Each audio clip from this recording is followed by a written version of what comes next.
Whether you're having an entirely in-person, a hybrid, or an exclusively virtual event, there are a number of questions that you need to answer. One of the first questions is related to venue and production. Often this seems to be answered more easily for in-person than online events. It's natural that if you're having an event for, say, 15 people, you may choose to have it in a boardroom and ensure there are enough snacks and refreshments in the room for the duration of the meeting. And then if you're having a 15,000 person event, you're going to rent an arena with adequate audio-visual production so that the audience doesn't have any challenges with seeing or hearing what is going on.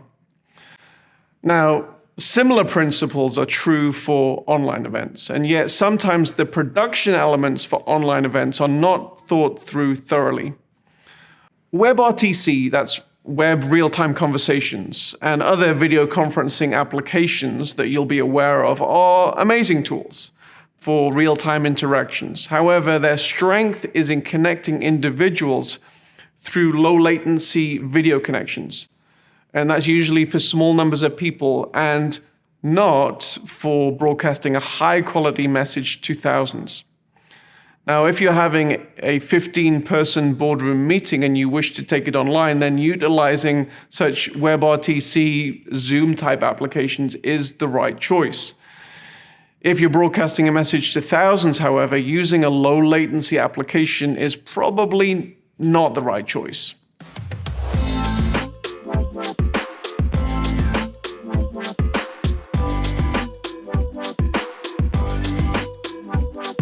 Now, the first answer to this question is production value. If an individual is invited to present a TED Talk type presentation, there will often be nerves involved. The individual has to get the presentation just right. There are numerous books on the market of how a person can do this effectively.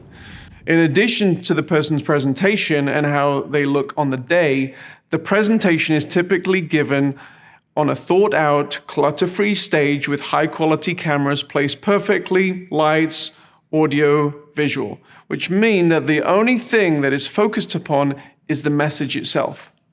Everything is just right to present that message.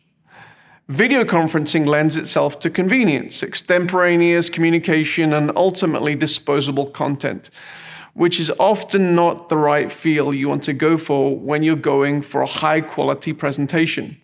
While a presenter can prepare their content in a similar manner to a TED Talk, presenting it through a webcam in a home with poor lighting, poor audio, and distracting background, with a high risk for video dropout and audio sync issues and typically no tech help, it's not often the most ideal solution.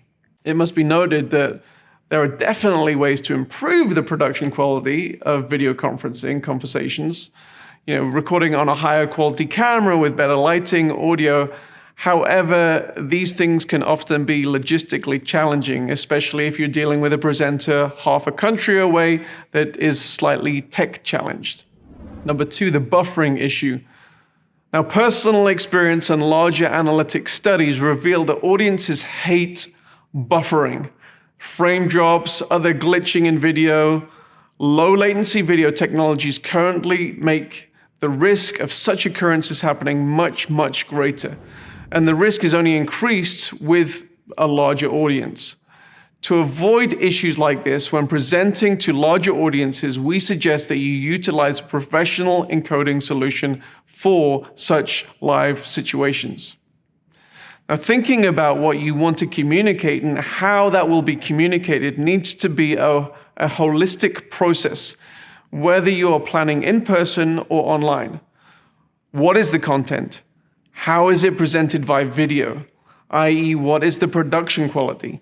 And what platform you are using to present it are all relevant questions to answer. Sardius, we have a high-quality interactive platform. However, if the production quality and the content of the video is not very good, then the overall experience will not be a compelling one. So that's pretty much all there is for this section, but let's go through our checklist.